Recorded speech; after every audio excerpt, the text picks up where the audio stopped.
எல்லோருக்கும் வணக்கம். நான் இப்போ சொல்ல போகிற மெசேஜ் என்னன்னு பார்த்தீங்கன்னாக்கா, கஸ்தூரி மஞ்சளோட அழகு குறிப்புகள்.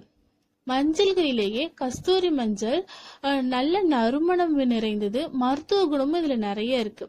இதில் மூலிகைகளோ இதர சேர்மானங்களோ இல்லை. 100% கஸ்தூரி மஞ்சளை கொண்டு வயிற்றுப்போக்கு, வயிற்று வலி, ஆறாத புண்கள், அழகுக்கு அழகை சேர்க்கும் இவற்றை பற்றி நான் சொல்றேன். வயிற்றுப்போக்கு அதாவது வயிற்றுப்போக்கு ஏற்பட்டுட்டே இருந்துச்சுன்னு வச்சுங்களேன், வெந்நீரில் 1 ஸ்பூன் அளவு கஸ்தூரி பவுடர் மற்றும் சிறிதளவு சர்க்கரை கலந்து சாப்பிட்டுட்டு வந்தோம்னா வயிற்றுப்போக்கு சரியாகும். ஓகேவா?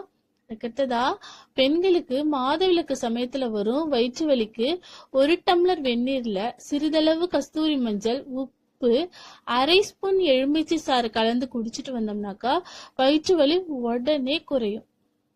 அடுத்ததா, ஆறாத புண், வெட்டுக்காயம், தீப்புண் போன்றவை இருந்துச்சுன்னா சிறிதளவு கஸ்தூரி மஞ்சள் பவுடர்ல தேங்காய் எண்ணெயை குழப்பி காயம்பட்ட இடத்துல சுத்தம் செஞ்சு அதன் மீது தடவுனா ஆறாத புண்களும் எளிதில் ஆறுமாமா.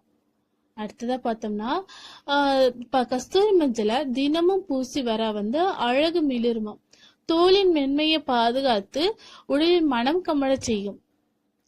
இதுல கலர் அப்படியே படியாது, முகத்துல உடம்புல எல்லாம் படியாது.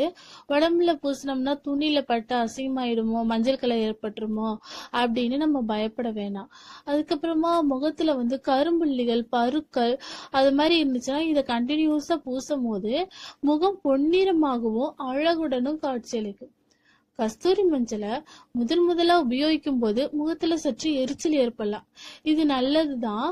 தோல்ல படிந்திருக்கும் அழுக்கு மற்றும் தூசிகள்ல ஏற்படும் கிருமி அழிவதுதான் இதோட அர்த்தம். அதனால நம்ம கஸ்தூரி மஞ்சளை ரெகுலரா யூஸ் பண்ணலாம். பச்சை பயிறு இருக்கு பாத்தீங்களா, அதை அரைச்சிட்டு, பாசி பயிறு அதை அரைச்சிட்டு அதோட மிக்ஸ் பண்ணி குளிக்கும் போது நம்ம யூஸ் பண்ணோம்னாக்கா சோப்புக்கு பதிலா செம்ம வாசனையா இருக்கும். ஸ்கின் டிசீஸ் எதுவுமே வராது. ஓகேங்களா? Share chat.